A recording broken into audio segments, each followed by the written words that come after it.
하나님 감사합니다. 숙소 센터교회 우리 성도들 사랑하여 주셔서 온 성도와 함께 기도하고 찬양하고 예배드릴 수 있는 은혜와 믿음을 주심을 진심으로 감사드립니다. 하나님 저희들의 기도와 간구와 예배를 기뻐 흥명하여 주시고 특별히 어린 생명들 하나님께서 꼭 아름답게 성장시키시고 주의 거룩한 도구로 사용하여 주옵소서.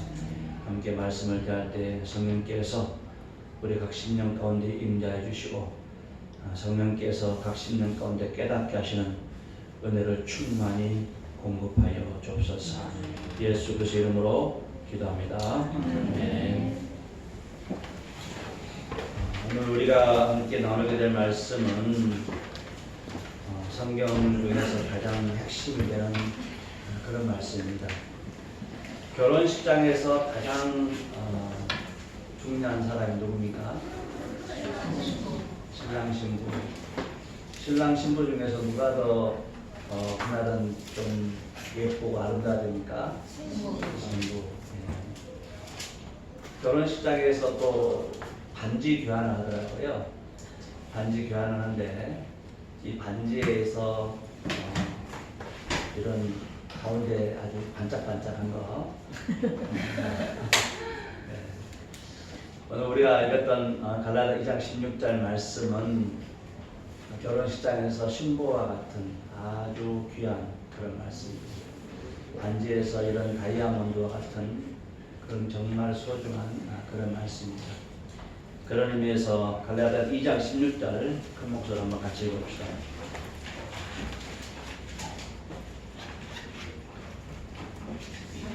시작. 사람이 의롭게 되는 것은 율법의 행위로 말미암음이 아니요 오직 예수 그리스도를 믿음으로 말미암은 줄 알고 우리가 그리스도 예수를 믿나니 이는 우리가 율법의 행위로서가 아니고 그리스도를 믿음으로써 의롭다함을 얻으려 함이라. 율법의 행위로서는 의롭다함을 얻을 죄가 없느니라.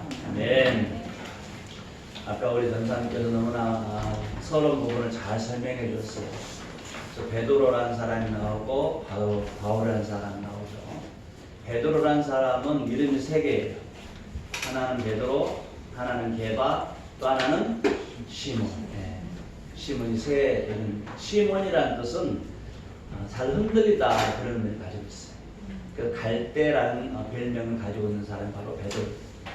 베드로는 여기서 이 말하면 이렇게 흔들리고 저기서 저 말하면 저렇게 흔들리고 갈대와 같은 갈대의 순정을 가진 그런 사람이었어요.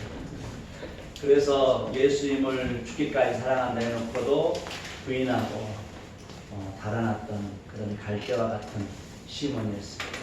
예수님께서 베드로에게 분명히 너는 베드로라 말씀해 주셨거든요. 베드로라는 뜻이 뭘까요? 베드로는 반석, 페트라, 반석이라는 뜻이고 이 베드로에 해당되는 아람어가 바로 게바입니다. 아람어. 이스라엘 사람들이 썼던 그 히브리어 같은 언어가 바로 아람어인데 게바는 반석이라는 그런 아람어입니다. 그래서 이 베드로가 점차 시몬이 반석 같은 믿음에 성장하는 그런 과정을 통하여 복음이 더 굳건하게 되고 또 예수 그리스도를 믿는 사람들을 바르게 세우는 그런 일을 하게 되는 것 같습니다. 우리도 신앙생활 하면서 예수를 믿는다 하면서도 베드로와 같은 시몬 같은 그런 삶을 많이 살아요. 예수를 구주로 고백하고 주는 그리스도시요 살아계신 하나님의 아들을 고백하고 나를 위해서 예수님께 십자가 못 박혀 죽으셨다고 고백하지만은 사실은 시몬 같은 그런 모습을 보일 때가 너무나 많습니다. 오늘 말씀을 통하여 우리 가운데 있는 시몬 같은 그런 어둠의 그런 생각들, 흔들린 생각들이 무너지고 꺾이고 오히려 베드로 같은 반석 같은 믿음이 세워지기를 주의 이름으로 간절히 축원을 드립니다. 바울이 갈라디아를 쓴 계기는 사실 신약성경 전체가 그렇습니다. 신약성경을 사도들이 썼던 거의 주된 목적은 거짓 교사들과의 싸움이었어요. 거짓 교사들과 복음에 대하여 그릇된 가르침을 가져다 준 것입니다. 바울은 분명히 예수 그리스도를 구주로 믿을 때 의롭게 된다는 복음을 분명히 전파했어요. 예수를 믿으면 의롭게 되고 자유자가 된다고 말씀을 분명히 전했고 그렇게 사람들이 다 믿었어요. 그런데 거짓된 교사들이 들어온 거예요. 예수도 물론 믿어야 되지만 선도 행해야 되고 착한 일도 해야 되고 율법도 지켜야 되고 할례도 해야 된다. 이런 믿음 플러스 행위를 강조하는 그런 복음이 갈라디아 교회와 각종 교회 안에 들어오기 시작합니다. 그래서 사도들은 초대교회 모든 소신부터 시작해서 그런 복음서도 이런 거짓된 가르침과의 싸움에서 벌어진 것이 바로 이 서신서입니다. 바울의 서신 가운데 가장 빨리 쓴 것이 바로 이 갈라디아서. 갈라디아서는 6장으로 되어 있습니다. 로마서는 16장으로 되어 있어요. 갈라디아서는 기독교의 아주 기본적인 복음의 진리, 기독교의 뼈대와 같은 교리를 가르쳐놓은 것이 바로 갈라디아입니다. 갈라디아서를 확대시켜 놓은 것이 로마서예요. 그래서 로마서가 좀 어려우신 분들은 갈라디아서를 보면은 로마서 전체를 이해할 수 있습니다. 그래서 갈라디아서 중심 핵심은 믿음으로 의롭게 된다는 거예요. 믿음 플러스 행위로 구원받는다는 그렇게 거짓된 가르침들이 들어왔을 때 바울이 분명히 이야기합니다. 너희들이 처음에 믿을 때 어떻게 자유자가 됐냐? 너희들이 행함으로 율법을 지킴으로 자유자가 됐냐? 아니다. 너희들이 예수를 믿을 때 자유자가 됐고 의롭게 됐다. 그러면서 갈라디아를 쓰게 된 것입니다. 오늘 베드로와 바울이 충돌하게 되죠. 사실 이 베드로는 사도 중에 사도입니다. 교회에서 말하면 아주 어른 중에 어른이에요. 그런데 사도 바울은 나중에 예수를 믿은 사람이고 나중에 복음을 전하기로 부름받은 사람이죠. 그래서 사실 바울이 베드로를 꾸짖고 책망할 수 있는 그런 서열이 안 됩니다. 사실. 그렇죠. 엄청난 차이가 나는 그런 레벨 차이가 있어요. 그럼에도 불구하고 오늘 말씀 보면은 바울이 베드로를 심하게 꾸짖어요. 바울이 베드로를 꾸짖고 있어요.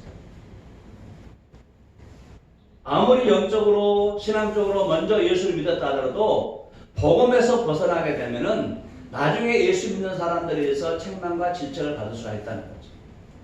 우리가 신앙생활하면서 사실 먼저 앞서서 믿는 우리 나름대로 잘 믿는다고 생각해요. 그렇죠? 우리 자신은 정말 잘 믿는다고 생각하고 바르게 믿는다고 생각하지만은 나중에 예수를 믿는 사람들의 입장에서 보면은 먼저 우리가 믿은 우리가 잘못된 길로 들어서는 그런 경우도 있다는 거죠. 그럴 때 나이 어린 사람들이 책망할지라도 우리는 그 책망을 겸허히 받아야 돼요. 여기서 이 베드로가 바울에게 책망을 받죠. 우리 같으면 굉장히 불편한 관계가 될 수 있는 문제죠. 나중에 베드로후서에 보면은 베드로가 우리의 형제 바울도 이와 같이 썼으니 이렇게 나옵니다. 책망을 들었지만은 그 책망을 오히려 자기의 신앙을 세우는데 유용하게 썼다는 거죠. 그래서 바울과 베드로 관계는 나중에 우리의 형제 이렇게 좋은 관계로 가져갔다는 것을 볼 수 있습니다. 우리 보통 누가 잘못한 걸 지적을 하면은 너 두고 보자 그러잖아요. 너는 얼마나 잘하는가 보자. 너는 얼마나 잘하는가 보자. 근데 베드로는 안 그래요. 베드로는 참 그게 참 장점인 것 같아요. 물론 실수도 하고 너무나 인간적인 사도예요. 베드로는 너무나 인간적인 사도지만은 또 가르침을 하고 책망을 할 때는 정말 잘 받아들여요. 그래서 나중에 예수님 그 십자가를 거꾸러지는 순교를 하지 않습니까? 우리의 신앙생활도 마찬가지. 우리가 보기에는 바른 길로 간다고 생각하지만은 다른 사람이 보기에 책망받을 일들이 있어요. 어른이고 부모님일지라도 우리는 아이들의 눈에 볼 때는 잘못된 일들이 있다는 거죠. 그때 지적을 받을 때 이렇게 베드로처럼 아멘을 하다 보면 그 책망과 지적이 우리 영적으로 굉장히 도움이 될 줄 믿습니다. 예루살렘에 있는 제자들은 유대 크리스찬이야. 유대인들 크리스찬이라는 것은 예수를 믿기는 믿지만은 유대인이에요. 유대인인데 이 할례도 석함도 행하고 또 여러 가지 그런 구약의 그런 것들을 행하면서 예수를 믿는 그런 전통이 남아있는 유대 크리스찬들이거든요. 그 유대 크리스찬들이 저쪽에 있는 안디옥 교회에 방문한 거예요. 이방인들이 있는 시리아의 안디옥 교회에 온 거예요. 그때 베드로와 바나바가 이방인들하고 밥을 먹고 있었어요. 그래서 유대 법에는 이방인의 집에 들어가지도 말고 밥도 같이 먹으면 안 되거든요. 근데 그때 유대 크리스찬들이 올라오니까 베드로와 바나바가 숨을 피한 거죠. 그것을 바울의 책망한 거죠. 그래서 16절 말씀, 사람이 의롭게 되는 것은 율법의 행위로 말미암이 아니요 오직 예수 그리스도를 믿음으로 말미암은 줄 아므로 우리도 그리스도 예수를 믿나니 우리가 율법의 행위로서가 아니고 그리스도를 믿음으로써 의롭다함을 얻으려 합니다. 율법의 행위로서는 의롭다함을 얻을 육체가 없느니라. 사실 우리는 이 의롭다는 이 단어 자주 씁니다. 믿음으로써 의롭게 된다. 제가 뭐 이렇게 프린트를 해왔는데 믿음으로써 의롭게 된다는 것을 많이 써요. 크게 프린트 해볼라 했더니 잘 안 돼요. 이 이자가 이게 써이자거든요. 뭐뭐로써 믿음으로써 칭하게 된다. 의롭다함을 칭한다 그런 말씀이죠. 믿음으로써. 근데 의가 무엇일까? 이 의가 무엇일까? 의가 무엇일까? 우리가 의라는 단어를 교회에서 많이 써요. 근데 정확하게 의가 무엇입니까? 라고 물어보면은 좀 막연할 때가 많아요. 추상적이에요. 우리의 삶 속에 의라는 단어는 사실 우리 삶 속에 잘 안 써야 돼요. 직접적 피부력으로 와닿지 않는 단어거든요. 그래서 의가 무엇이냐? 의가 무엇일까요? 믿음으로써 의롭게 된다는데 이 의가 무엇이냐? 의라는 것은 우리가 하나님 앞에 섰을 때 부끄러움이 없는 것을 의라고 해요. 하나님 앞에서 우리가 섰을 때 부끄러움 없는 상태, 하나님께서 정해준 그 길로 바르게 벗어나지 않고 가는 상태, 그 상태가 바로 의거든요. 모든 사람들은 하나님 앞에 설 때 부끄러움을 다 드릴 수밖에 없어요. 부끄러움. 양심이라는 단어가 그 같은 의미입니다. 양심. 양심이 뭐 죽었다. 양심이 또 뭐 잘못됐다. 양심이라는 단어를 보면은 마찬가지예요. 양심도 서로 마주보다는 뜻이거든요. 양심. 서로 마주보는 거예요. 서로 마주봤을 때 부끄러움이 없는 것을 양심이라고 해요. 하나님과 우리 사이에 봤을 때 서로 마주봤을 때 우리가 부끄러움이 없는 상태, 이런 상태가 좋은 양심이에요. 좋은 양심, 그런 상태가 바로 의거든요. 하나님의 거룩한 그 빛 앞에 죄인들을 섰을 때 부끄러움을 느끼지 않은 사람들은 한 사람도 없어요. 그것이 바로 의입니다. 하나님 앞에 섰을 때 부끄러움을 당하지 않는 상태. 우리가 왜 부끄러움을 느끼냐? 법 때문에 그래요. 계속적으로 우리는 율법을 배우지 않은 상태도 우리 안에 하나님께 양심의 법을 주셨어요. 양심을 통해서 도둑질하지 말라고 우리 율법을 듣지 않은 상태에서도 불구하고 도둑질할 때는 양심이 떨려요. 하나님께서는 율법을 듣지 못한 우리 심령 가운데 양심의 법을 심어놨거든요. 그래서 법이 없는 우리도 예수 믿지 않은 상태도 마음속에 양심의 법이 있기 때문에 훔치고 그러는 마음이 찔려요. 구약 백성들은 하나님께 율법을 주셨어요. 예수 믿으면은 율법으로부터 자유함 받아요. 그래서 어떤 사람들은 예수님께서 율법을 폐기하러 오셨다고 말씀합니다. 율법을 다 없애러 오셨다. 예수님께서 율법을 폐기하러 오신 것이 아니라 예수님께서는 율법을 완성하러 오셨다. 율법대로 오셨고 율법대로 사셨고 율법대로 죽으셨어요. 예수님. 구약에 예언된 그 말씀대로 그대로 오셨고 그대로 사셨고 그대로 죽으셨어요. 말씀 그대로 사셨어요. 우리는 예수를 믿으면 율법을 버리는 것이 아니에요. 예수를 믿으면은 우리가 율법을 지키지 않아도 멸망받지 않는다는 뜻이에요. 예수를 믿으면은 율법을 다 지키지 못해도 멸망을 받지 않는다는 뜻이에요. 그것이 바로 율법을 완성하셨다는 뜻이에요. 예수님께서 율법이 요구하는 것을 다 충족시켰어요. 그래서 우리가 그 예수를 믿으면은 우리가 율법을 다 지키지 못해도 멸망받고 심판받고 저주받은 것이 아니라 우리는 멸망받지 않고 저주받지 않는다는 것을 말해요. 그래서 우리가 예수를 믿으면 율법으로부터 자유함받는 것입니다. 그렇다면 하나님께서는 왜 율법을 줬을까? 하나님께서 율법을 주신 목적은 우리의 죄를 깨닫게 하기 위해서 율법을 주셨습니다. 율법을 통하여 죄가 아니었던 것들을 죄를 깨닫게 하는 율법의 그 용도가 있습니다. 그래서 죄인지도 모르는 사람들이 율법을 들으면 그게 죄였구나 를 깨닫게 됩니다. 10계명 중에 제 10번째 계명이 뭐죠? 10번째 계명. 굴려보세요, 머리를. 10번째 계명. 신우망 암부 살간도 그 탐.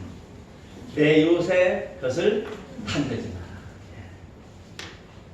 율법이 없었을 때는 다른 사람의 것을 훔치거나 탐내거나 그런 마음속에 그런 것을 갖고 싶다는 것이 죄인지를 몰라요. 또 율법이 딱 다른 사람 것을 탐내지 말아가는 순간 그게 죄라는 것을 깨닫게 돼요. 그래서 이런 율법을 주신 목적은 우리로 하여금 죄를 깨닫기 위해서 우리에게 율법을 주세요. 근데 그 율법을 보면은 이 세상에 태어난 모든 사람 중에서 그 율법대로 사는 사람 한 사람도 없어요. 다 걸리게 돼 있어요. 나 죄 없다고 말할 수 있는 사람이 한 사람도 없다. 어떤 사람은 도둑질한 사람도 있어요. 아무것도 훔쳤잖아요. 어떤 사람은 거짓말한 사람도 있어요. 도둑질한 것이 큰 죄입니까? 거짓말한 것이 큰 죄입니까? 그럼 다시 물어봅시다. 다른 사람을 살인했어요. 살인한 죄가 큰 죄입니까? 간음한 죄가 큰 죄입니까? 다시. 네. 그러면 부모에게 불효한 사람이 큰 죄입니까? 아니면 다른 사람 것을 탐심을 갖는 사람이 큰 죄입니까?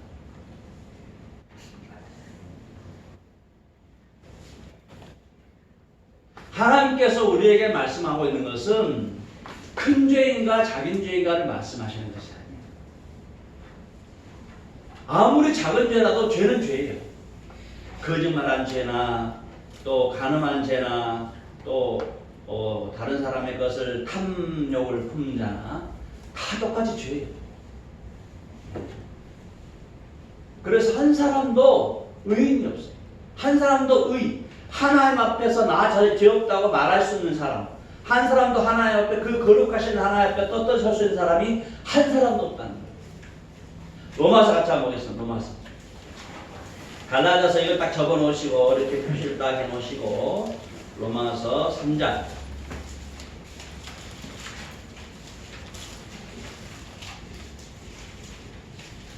20절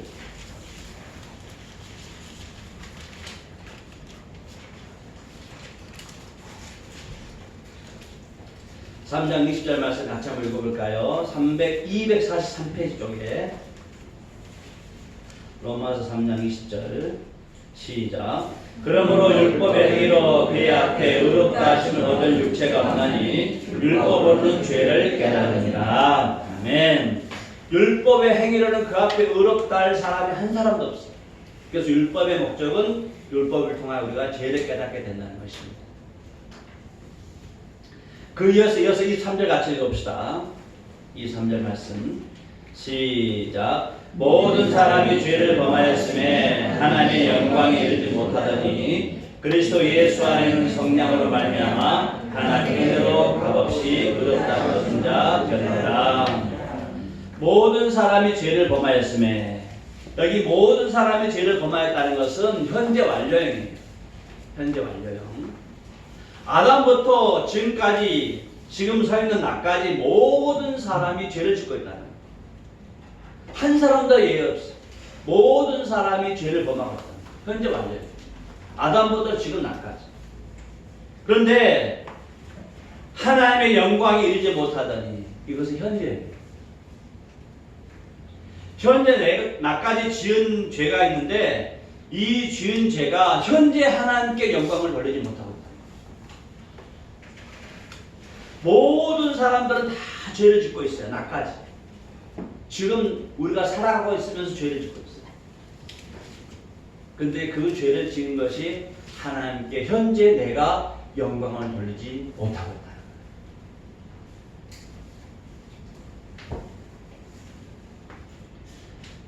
그래서 우리가 하나님의 영광을 돌리지 못하기 때문에 우리 모두는 죄의 값을 받을 수밖에 없습니다. 그렇다면 하나님은 우리의 죄를 보고만 계셨는가? 우리의 죄로 인하여 죽을 수밖에 없는 우리를 보고만 계셨는가? 그렇지 않습니다. 24절 말씀 같이 보겠습니다. 24절 말씀, 25절 말씀 같이 봅시다. 시작. 그리스도 예수 안에 있는 속량으로 말미암아 하나님의 은혜로 값없이 의롭다 하심을 얻은 자 되느니라. 이 예수를 하나님이 그의 피로써 믿음으로 말미암은 화목제물로 세우셨으니 이는 하나님께서 그리 참으시는 중에 전에 지은 죄를 간구하심으로 자기의 의로우심을 나타내려 하시니 그리스도 예수 안에는 성량으로 말미암아 하나님의 은혜로 값없이 의롭다 하심을 얻은 자 되느니라. 속량, 대신 돈을 내줬다는 거죠. 대신 예수님을 대신 그 죄값으로 내주심으로 말미암아 우리 은혜로 값없이 의롭다함을 얻은 자 됐다. 이 예수를 하나님이 그의 피로써 믿음으로 말미암아 화목제물을 세우셨다. 예수를 믿을 때 우리 의롭게 된다는 것이죠.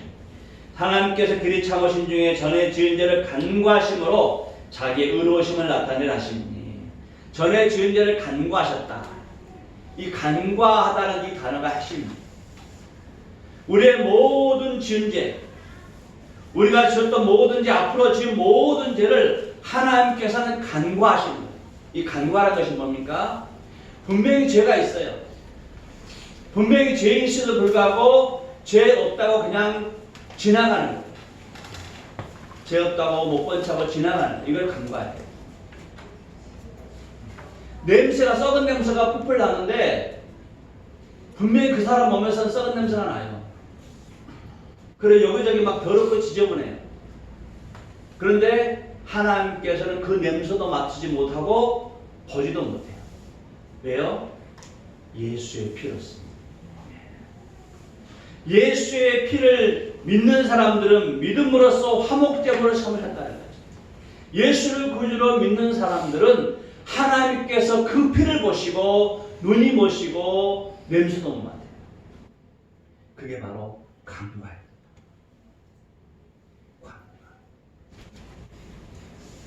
집에 고양이 한 마리가 있었어요. 아주 까칠해요. 정말 까칠해요. 가면 절대 안 와요. 피해가고 이렇게. 아무리 뭘 해도 안 와요. 그 녀석이 그런데 하루는 저한테 왔어요. 막 비비고 머리를 들이밀고 막 그러고 왔어요. 제가 너무 황송해가지고 전부터 한번 안아보려 해도 안 되나 했는데 그날은 유별나게 저한테 와가지고 막 비비고 막 꼬리 흔들고 막 그러고 왔어요. 너무 좋아가지고 안고 막 이렇게 하는데 냄새가 꾸리꾸리한 냄새가 고양이 그 응가 냄새 엄청 고약하다. 다시 자세히 보니까 이 엉덩이 쪽에 그게 묻어있는 거예요. 그러니까 그 까칠한 애가 자기 응가 냄새가 자기 몸에 붙어있는 거 알고 사람한테 잘 오지도 않는데 저한테 와서 비비는 거예요. 왜요? 그쪽으로 피어나가. 고양이도 자기 냄새를 그렇게 싫어하는데 사람들 자기 몸에서 죄의 냄새가 나고 그렇게 지저분해도 그 냄새 나는지도 모르고 썩은 냄새 나는지도 모르고 죄의 그런 더러운 것도 보지도 못하고 닦아달라 하지도 않아요. 그게 우리 현실입니다. 그러다가 하나님의 그 심판에 스스로 하나님 앞에 섰다가 자기가 하나님 앞에 섰을 때 그 거룩한 하나님께서 비추시는 그 광초를 하냐고 스스로 부끄러움을 느끼는 거예요. 루터가 그럽니다. 죄인들은 스스로 지옥에 들어간다.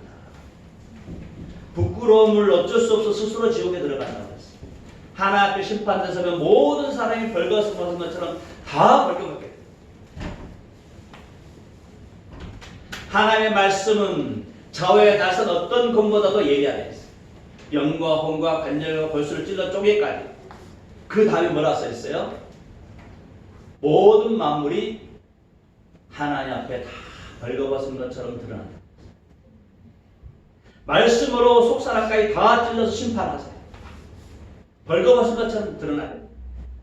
옷을 입고 있지만 하나님께서 우리의 심령을 볼 때는 다 벌거벗게 되어 있어요. 우리는 3차원 세계에 살고 있어요. 그러나 예수님은 4차원 세계에 살고 있어요. 지금 이 자리에 우리는 보이지 않지만 이 자리가 새 하늘과 새 하늘이 같이 공존할 수가 있다. 예수님께서 천군 천사와 함께 이 자리에 같이 새 하늘과 새 땅을 이 자리에서 이렇게 이루어질 수 있는 그런 세계예요. 심판. 모든 사람은 다 심판받습니다. 벌거벗은 것처럼. 하나님께서 우리가 모두 그렇게 벌거벗은 것처럼 스스로 부끄러워가지고 지옥에 들어가는 것을 용납하지 않았어요. 아담과 하와가 범했을 때 하나님께서는 아담과 하와에게 무엇을 만들어 주셨어요? 가죽옷을 입혀주셨어요. 아담과 하와가 범죄했을 때 그들은 무화과나무 잎사귀 가지고 자신들의 부끄러움을 가르쳤어요. 범죄하는 사람들의 가장 첫 번째 특징이 부끄러워하는 거예요. 수치심을 느끼는 거예요. 죄가 있습니다. 하나님 앞에 서게도 모든 사람이 다 수치심을 느껴요. 그 수치심을 극복하고 혼자 극복하기 위해서 중독에 걸리는 거죠. 도박 중독, 게임 중독, 성 중독, 하여간 다 중독들은 자기의 수치심을 혼자 극복하려다가 게임 중독에 들어가요. 그래서 중독의 문제를 해결하려고는 예수님께 나와요.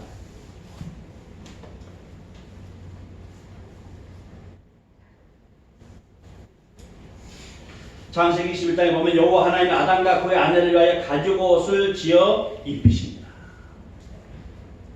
이 가죽옷을 지어 입히신 것이 복음의 그 비밀을 들어있습니다. 하나님께서 부끄러움을 가르쳤습니다. 로마서 3장 25절 같이 한번 읽어봅시다. 읽었던 말씀 3장 25절 다시 한번 읽어봅시다. 시작. 예수를 하나님이 그의 피로써 믿음으로 말미암은 화목제물로 세우셨으니 이는 하나님께서 길이 참으신 등에 그의 죄를 간과하심으로 자기의 의로우심을 나타내려 지으니. 아멘. 그의 피로써 믿음으로 말미암은 화목제물로 세우셨으니 그의 피를 나를 위해서 죽으셨다는 것을 믿음으로 고백한 사람들에게는 이 예수님께서 화목제물이 되었다는 거예요. 화목제물. 화목제물의 영어로 해당되는 단어는 a sacrifice of atonement, 속죄희생제사를 말합니다. 속죄제사를. 이 화목제물이라는 이 단어를 그 히브리어로 된 성경책을 헬라어로 번역한 성경이 70인역이라는 성경이 있어요.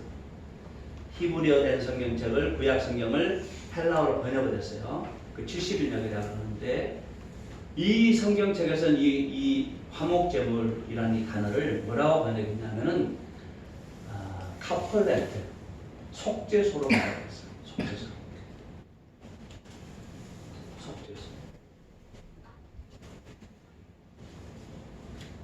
속죄소는 이게 법궤예요, 법궤. 법궤인데 1년에 7월 10일 날 대제사장이 한 차례 짐승의 피를 가지고 여기 가서 뿌려요. 지름소, 또 홀플레스가 뿌리는데 두 천 그룹이 있고 이 사이에다가 짐승의 피를 뿌려요. 이 안에는 십계명이 두 돌판이 있어요. 율법이 들어있죠. 이 덮개 부분, 이 덮개 부분이 속죄소예요. 카펄레트 덮다는 의미거든요. 이 덮개 부분에다가 피를 뿌려요. 7번. 그래서 하나님께서 예수 그리스도를 이 속죄소로 피로써 이 속죄소를 삼으셨다는 거죠. 예수님. 여기다 피를 뿌려줌으로 깨끗하게 됩니다. 제가 사함받게 됩니다. 그것을 믿는 것이죠.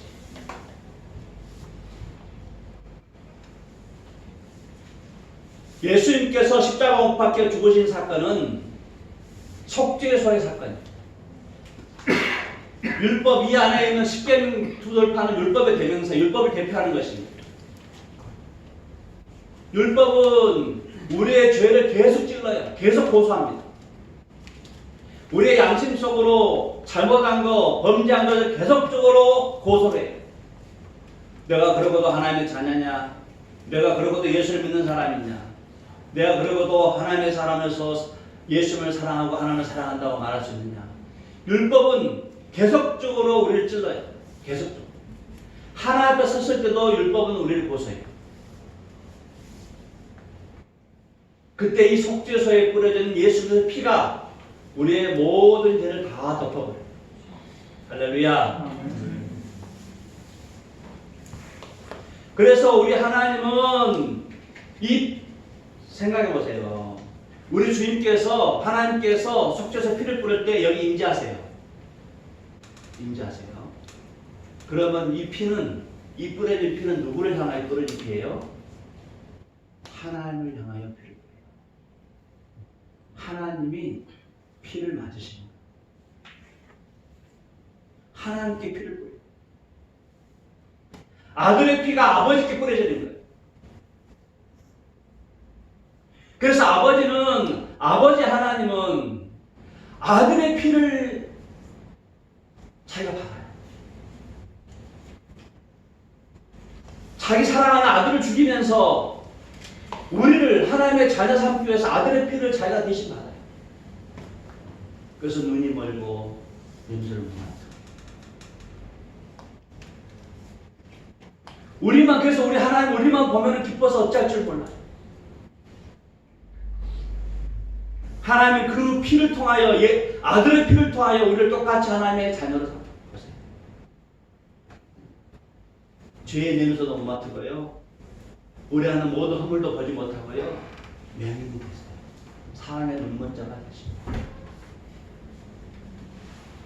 그래서 우리는 아무리 우리 양심이 우리를 죄에 있다 하고 허물이 많다 그러고 너 죄인다 그러면서 네가 어떻게 하나님의 자녀냐 매일 우리한테 고소하지만은 하나님은 그 피로 눈이 멀고 귀가 멀고 코가 냄새를 맡지 못하기 때문에 우리를 그토록 사랑하시고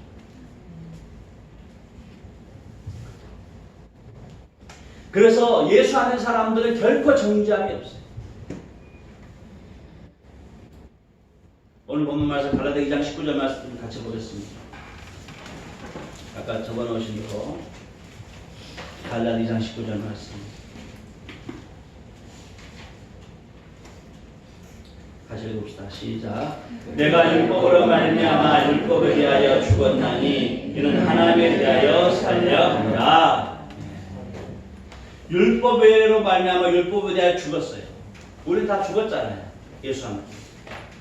그 뒷장으로 넘겨서 에베소서 한번 봅시다. 에베소 2장.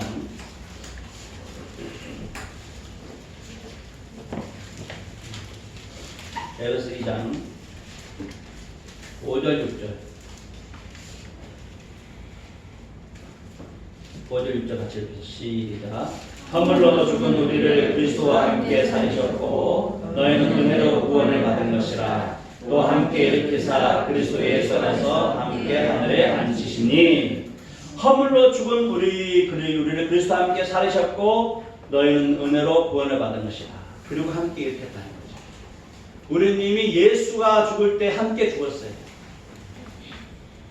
예수가 죽을 때 함께 죽고 예수와 함께 다시 살았어요. 그래서 예수 안에 있는 사람들은 결코 뭐가 없다고요? 정죄함이 없나니. 그것이 의무입니다. 예수 안에 있는 사람들은 결코 정죄함이 없어요. 죽은 사람 어떻게 죄를 묻겠어? 이미 죽어버렸는데. 죽은 사람한테는 죄를 물을 수가 없어요. 그래서 오늘 본문 말씀 20절 말씀 갈라 3장 20절 말씀 같이 읽어봅시다. 2장 20절 말씀 시작. 내가 그리스도와 함께 십자가에 못 박혔나니 그런즉 이제는 내가 사는 것이 아니요 오직 내 안에 그리스도께서 사시는 것이라. 이제 내가 육체 가운데 사는 것은 나를 사랑하사 나를 위하여 자기 자신을 버리신 하나님의 아들을 믿는 믿음 안에서 사는 것이라. 아멘. 내가 그리스도와 함께 십자가에 못 박겠다는 것이다. 그러므로 이제는 내가 사는 것이 아니고 내 안에 계신 그리스도와 함께 사는 것입니다. 우리가 십자가와 함께 죽었기 때문에 결코 우리는 죄를 물을 수가 없어요. 예수와 함께 사는 것입니다. 그것이 바로 세례의 의미예요. 그 세례의 의미. 갈라디아서 같이 봅시다. 3장 좀 넘어봅시다. 뒷장으로 3장 26절 27절 3장 26절 27절 같이 봅시다. 한 장만 넘겨보시면요. 26절 27절 시작. 너희가 다 믿음으로 말미암아 그리스도 예수 안에서 하나님의 아들이 되었으니 누구든지 그리스도와 합하여 위하여 세례를 받는 자는 그리스도로 원리받느니라. 아멘. 무엇으로 말미암아? 믿음으로 말미암아. 믿음으로 말미암아 그리스도 예수 안에서 하나님의 자녀가 됐다는 거죠. 우리가 하나님의 자녀가 될 수 있는 것은 예수를 구주로 믿을 때만 가능해요. 그런데 누구든지 그리스도 합하여 세례를 받는 자는 그리스도와 함께 십자가에 못 박혀 죽고 그리스도와 함께 사는 것이 바로 세례입니다.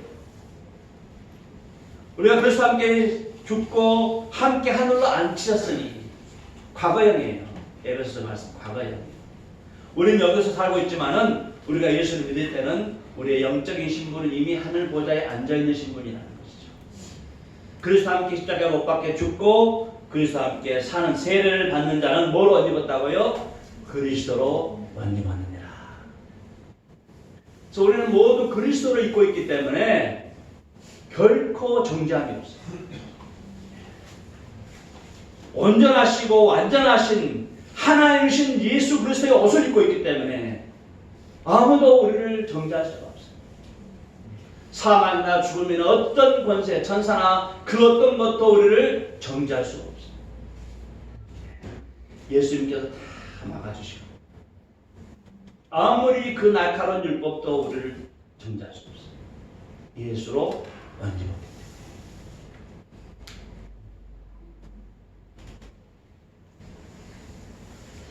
존 버년이라는 사람이 쓴 철로 역정이라는 책이 있습니다. 그 철로 역정의 주인공의 이름이 크리스찬.